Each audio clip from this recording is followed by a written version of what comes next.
Selamat pagi anak-anak, salam sejahtera bagi kita semua. Pada hari ini kita akan melanjutkan kegiatan belajar mengajar kita untuk mata pelajaran matematika yang sayangnya masih belum bisa kita lakukan secara tatap muka. Nah, untuk itu mari kita berdoa bersama-sama agar pandemi COVID-19 ini cepat berakhir sehingga kalian kembali bisa untuk melakukan pembelajaran secara tatap muka. Semoga kita juga selalu dalam lindungan Tuhan Yang Maha Esa. Dan untuk anak-anak ibu, jangan lupa untuk tetap patuh dan mengikuti protokol kesehatan yang dianjurkan oleh pemerintah kita. Oke, sebelum kita memasuki materi pelajaran hari ini, silahkan untuk kalian absen terlebih dahulu di grup WA kelas. Pada hari ini kita akan masuk pada sebuah materi yaitu posisi titik terhadap titik asal 0,0 dan titik tertentu A, B, di mana pada pertemuan sebelumnya Ibu telah menjelaskan tentang kedudukan titik pada sebuah bidang kartesius. Nah, untuk materi pelajaran kita hari ini, kalian bisa buka buku matematika oleh teman Ibu tahun 2018. Kalian bisa buka halaman 53. Di situ ada gambar tentang beberapa titik yang telah digambarkan pada sebuah bidang kartesius. Ibu gambarkan di sebuah karton. Nah, di sini sudah ada titik-titiknya. Ada tenda 1, tenda 2, tenda 3, tenda 4, kemudian ada kolam, ada tanah lapang, ada perumahan, terus ada hutan, dan beberapa titik lainnya juga. Nah, untuk mengingatkan kembali tentang materi sebelumnya, bahwa sumbu yang mendatar, kembali Ibu ingatkan, sumbu yang mendatar itu adalah sumbu X, di mana di dalam matematika kita kenal dengan istilah absis. Nah, kemudian untuk sumbu yang vertikal atau ke atas itu adalah sumbu Y. Kita kenal di dalam matematika itu dengan istilah ordinat. Nah, jadi suatu titik itu mempunyai koordinat yang terdiri dari absis dan ordinatnya. Dimulai penulisannya dari sumbu X terlebih dahulu. Jadi misalkan kalau misal ada titik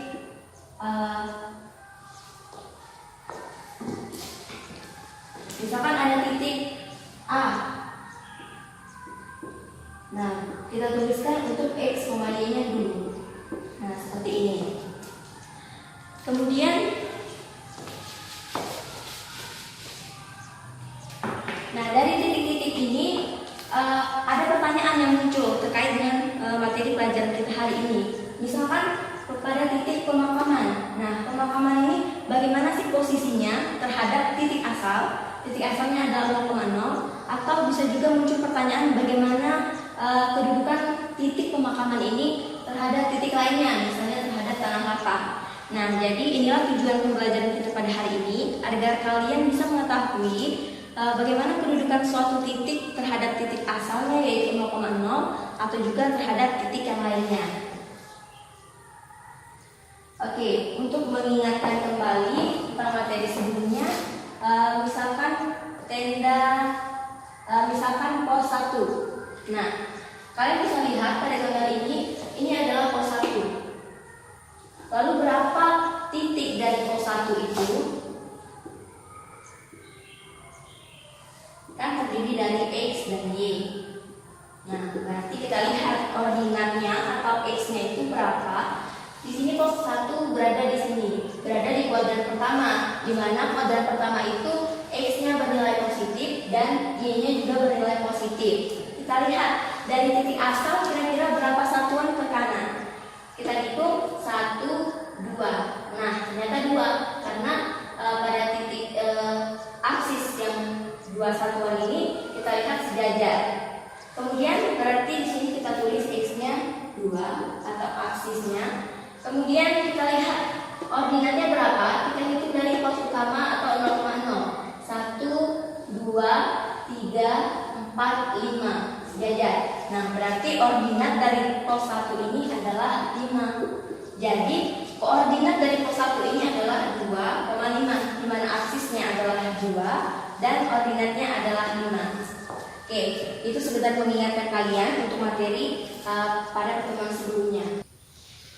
Oke, kalian bisa lihat pada halaman 54 itu ada alternatif pemecahan dari pertanyaan-pertanyaan kita tadi, bagaimana kedudukan suatu titik itu terhadap titik lainnya pada bidang kartesius. Nah, kalian bisa lihat tabel itu ada tempat perumahan dan posisi tempat terhadap Ada terhadap pos utama, ada terhadap tanah lapang dan kolam. Nah, dikatakan di situ bahwa posisi perumahan terhadap pos utama itu 6,5, 6 satuan ke kanan dan 5 satuan ke atas. Bagaimana cara kita mendapatkannya? Itu bisa kita hitung dari pos utama itu berapa satuan dia harus bergerak sehingga bisa mencapai pada titik perumahan. Akan Ibu jelaskan melalui bidang kartesius setelah Ibu buat. Kita ketahui bahwa perumahan itu berada di sini, berada pada kuadran pertama, artinya dengan nilai sumbu X-nya adalah positif dan sumbu Y-nya juga positif. Terhadap pos utama, pos utamanya adalah ini, titik asal yaitu 0,0. Langsung saja kita bisa hitung langsung dari pos utama ini dia bergerak berapa satuan ke atas dan ke bawah, ke atas dan ke kanan. Nah, dari pos utama kita hitung 1, 2, 3, 4, 5, 6. Nah, ternyata pada titik 6 ini sudah sejajar dengan perumahan. Artinya posisi perumahan terhadap pos utama itu untuk X-nya adalah 6. Kemudian kita cari untuk Y-nya. Kita hitung 1, 2, 3, 4, 5. Dia berhenti pada titik 5 sehingga sejajar dengan perumahan. Berarti Y-nya adalah 5. Nah, 6,5 artinya 6 satuan bergerak ke kanan dan 5 satuan ke atas. Ini untuk tempat perumahan terhadap pos utama. Lalu bagaimana untuk perumahan terhadap tanah lapang? Kita lihat lagi, tanah lapang itu berada pada kuadran 2 dengan nilai sumbu X-nya negatif dan sumbu Y-nya positif. Kita hitung mulai dari tanah lapang, dia harus bergerak berapa satuan? Kan perumahan berada di sebelah kanan, berarti dia bergerak ke arah sumbu X positif. Kita hitung 1, 2, 3, 4, 5, 6, 7, 8, 9, 10. Ternyata harus bergerak 10 satuan ke sebelah kanan. 10. Kemudian untuk Y-nya kita hitung lagi ke atas. 1, 2. Sejajar dengan perumahan? Sejajar. Berarti 2 satuan ke atas.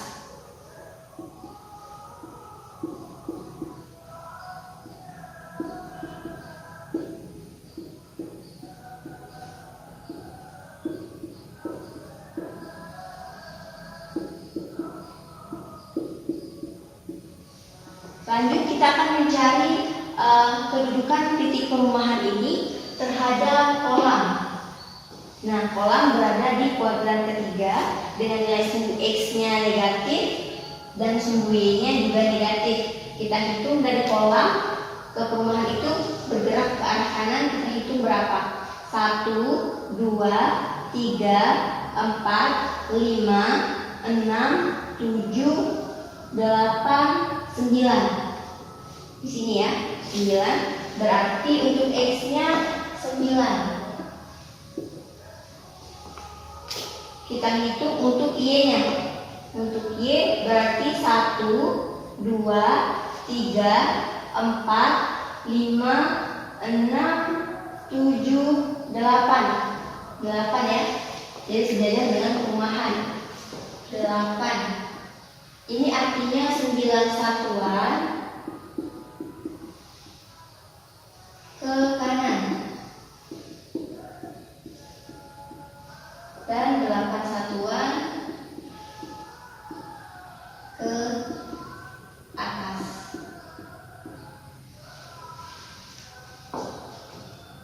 Sama kan dengan yang ada di buku? Ya, sama. Berarti itulah cara kita untuk menentukan kedudukan suatu titik terhadap titik lainnya. Oke, selanjutnya kita akan mencari posisi tempat dan kedudukan pemakaman terhadap tempat pos utama, tanah lapang kuadran ketiga dengan nilai sumbu X-nya negatif dan sumbu Y-nya juga negatif. Sedangkan pos utamanya itu adalah titik asal 0,0.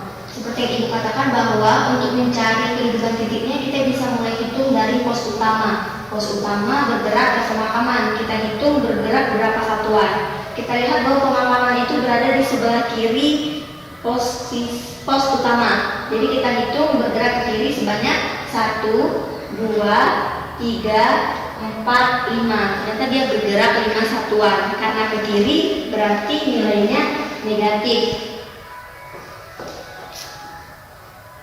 Min 5. Kemudian untuk koordinatnya dia bergerak sebanyak 1, 2 satuan ke bawah agar bisa sejajar dengan titik pemakaman. Karena dia ke bawah berarti nilainya juga min 2. Artinya ini bergerak 5 satuan ke kiri dan 2 satuan ke bawah. Selanjutnya pemakaman terhadap tanah lapang.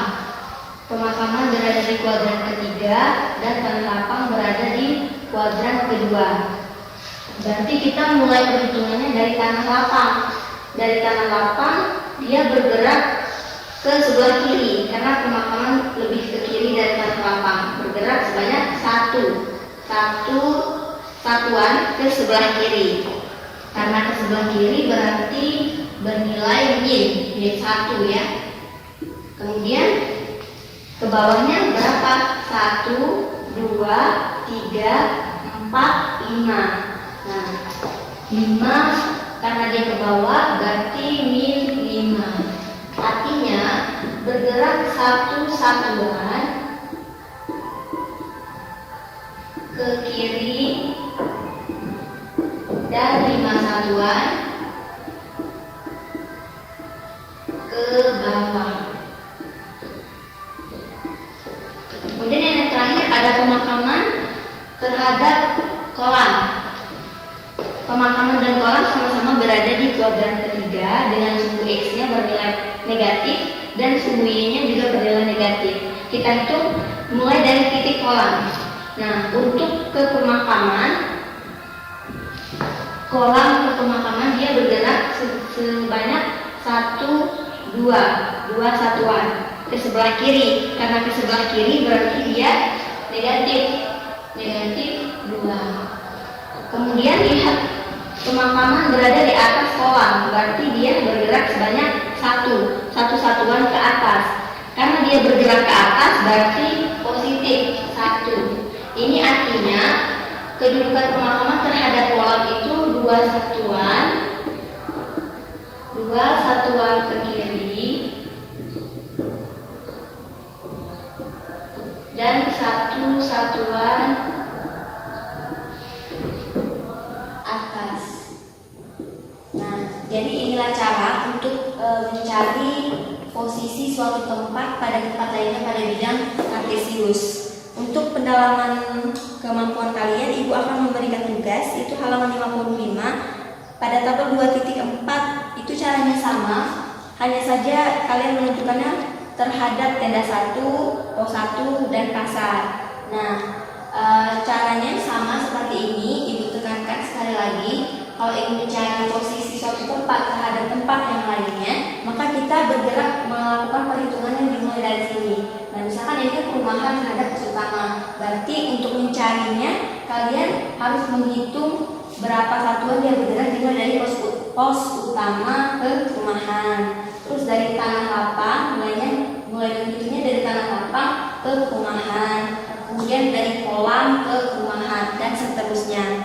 Nah, jadi itulah materi pelajaran kita pada hari ini. Semoga bermanfaat dan kalian mengerti walaupun Ibu menjelaskannya melalui sebuah video pembelajaran. Selain itu, tetap semangat belajar di rumah. Kalian bisa mencari sumber-sumber belajar lainnya, baik itu melalui buku paket yang lain yang ada materi tentang kartesius ini atau juga melalui internet. Itu saja yang dapat Ibu sampaikan. Terima kasih dan selamat pagi.